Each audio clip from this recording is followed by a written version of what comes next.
Bonjour et bienvenue dans votre Focus. On parle aujourd'hui du plan d'austérité allemand. Le Bundestag en vote aujourd'hui le dernier volet. Le gouvernement veut économiser 14 milliards d'euros en 2011, 80 milliards d'ici 2014. Il a fait inscrire le frein à la dette dans la Constitution. Depuis le début de la semaine, les débats ont été houleux au Parlement. L'opposition reproche au gouvernement de pratiquer une politique d'injustice sociale. Mais la chancelière Angela Merkel veut montrer le bon exemple en Europe. Sur le terrain, les manifestations se multiplient. Des milliers de personnes sont attendues aujourd'hui à Berlin pour protester contre le vote du plan de rigueur. Nous sommes pour en parler avec Fabrice Pozzoli, chef du service économie du magazine Paris-Berlin que je vous présente. Et on vous retrouvera, Fabrice Pozzoli, juste après ce reportage de notre correspondante Anne Maillet. Regardez, on en parle tout de suite après. Ils ont manifesté tout au long du mois de novembre, à Dortmund, à Stuttgart ou encore à Kiel, pour protester contre la politique de rigueur du gouvernement. La mobilisation a été importante, mais rien n'y a fait. Le budget 2011, voté aujourd'hui au Bundestag, est placé sous le signe de l'austérité. Une austérité qui touche notamment les prestations sociales. Pour Mia, qui vient déjeuner tous les jours dans cette soupe populaire berlinoise avec son mari et ses 2 enfants, les temps s'annoncent difficiles. Les allocations chômage et les aides au logement sont revues à la baisse. Quant à l'allocation parentale, elle sera supprimée au mois de janvier pour les chômeurs. Ça fait 150 € de moins par mois. Pour les gens dans ma situation, c'est beaucoup d'argent. Les parents seront obligés de réduire encore plus leurs dépenses pour la nourriture. Au bout du compte, ce seront les enfants qui seront le plus touchés par ces mesures. Les prestations sociales que l'on reçoit ne suffisent déjà pas à couvrir les dépenses du quotidien. Autre victime du plan d'austérité, les budgets pour les quartiers difficiles. Dans 12 secteurs de Berlin, ces subventions financent des cours de langue, de soutien, des activités ou encore du conseil. En 10 ans d'existence, les bureaux de quartier qui gèrent ces fonds sont devenus des acteurs sociaux de premier plan. Le ministère de l'Urbanisme a décidé de réduire de 3/4 les subventions et de ne plus soutenir les initiatives sociales et culturelles. Pour nous, cela signifie que nous ne pouvons plus continuer notre travail. Un tiers des mesures d'économie du gouvernement touchent le social. Les syndicats, qui multiplient les actions ces derniers mois, crient à l'injustice. Ce que le gouvernement appelle un programme d'économie est en réalité un programme de coupe budgétaire. Les entreprises et l'industrie n'ont pas encore été sollicitées malgré les promesses du gouvernement. Un vrai travail de lobby est en cours pour empêcher de telles mesures, alors que les réductions qui touchent les chômeurs, elles, sont bel et bien concrètes. 14 milliards d'euros d'économies en 2011, 80 milliards d'ici à 2014. Le gouvernement allemand, chantre de la rigueur budgétaire, veut montrer le bon exemple à ses partenaires européens. Et ce, malgré la grogne sociale et les sondages au plus bas pour les partis gouvernementaux. Il est évident qu'il est plus difficile d'obliger à faire des économies que de dépenser de l'argent. Mais dépenser de l'argent que l'on n'a pas, c'est se fourvoyer. Cela conduit à des situations déplorables, comme en ce moment dans certains pays.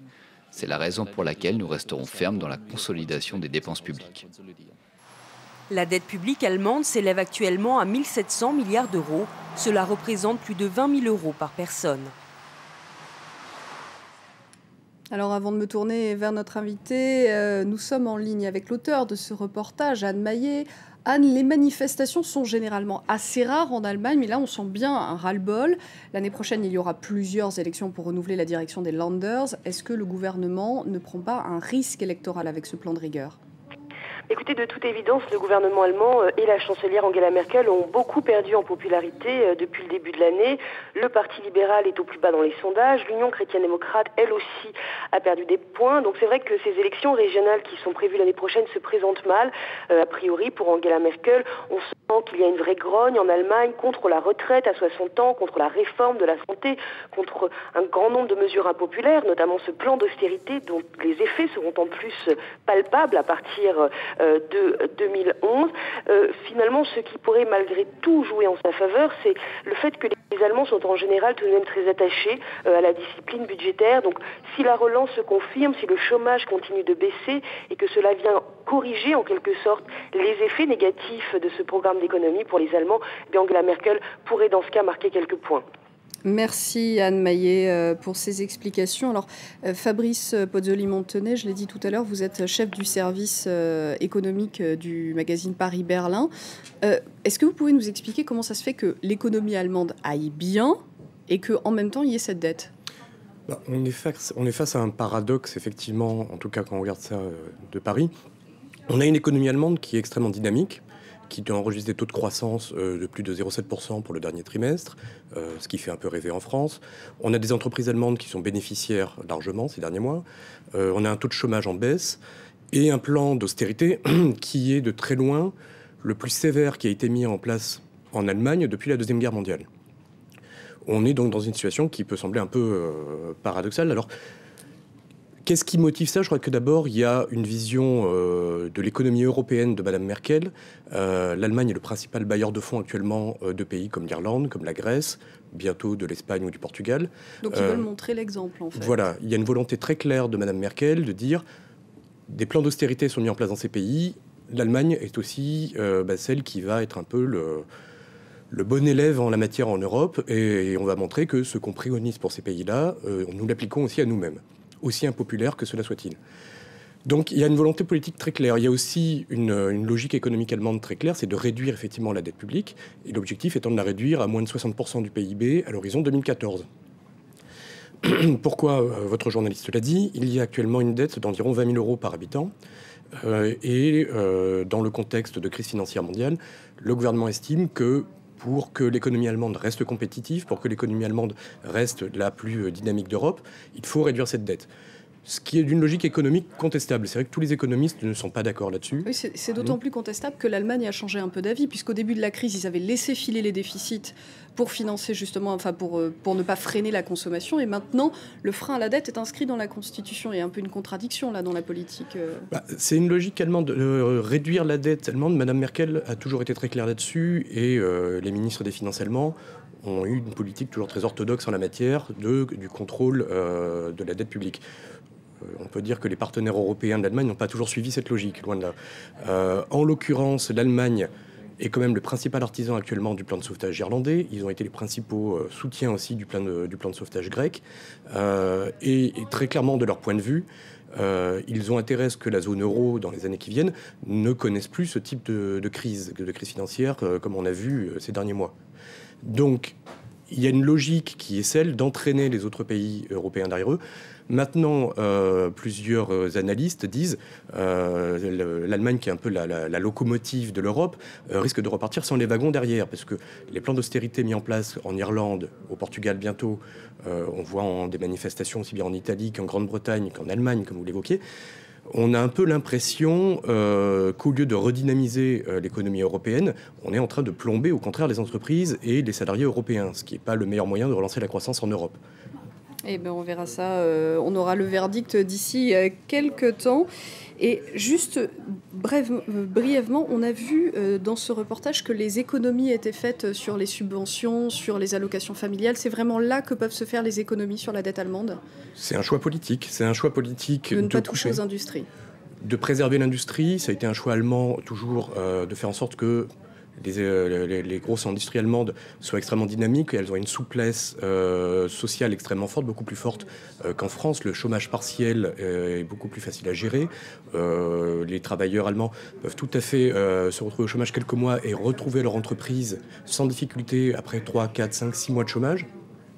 Donc il y a toujours eu une volonté de laisser, je dirais, la bride sur le cou un peu aux entreprises. Et là, effectivement, le choix qui a été fait très clairement, ça a été de couper dans les dépenses sociales. Le problème étant que, évidemment, ce sont les classes les plus défavorisées qui vont en souffrir dans les mois qui viennent, et en particulier dans les ex-Länder, enfin dans l'ex-Allemagne de l'Est. C'est là où l'impact va être le plus fort. Merci beaucoup, Fabrice Pozzoli-Montenet, pour votre intervention dans ce Focus. Et le prochain journal, c'est dans quelques minutes sur France 24. Reste avec nous.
Le groupe SIAT a des activités principalement en Afrique, dans le domaine de l'agro-industrie. SIAT Gabon est le leader incontesté dans son domaine. Et avec un capital de 12 milliards de francs CFA, l'entreprise est l'une des plus importantes du pays.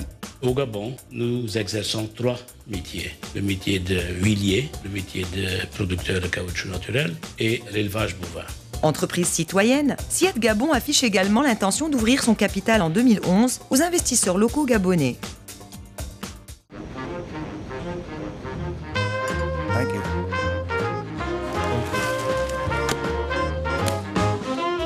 Ando.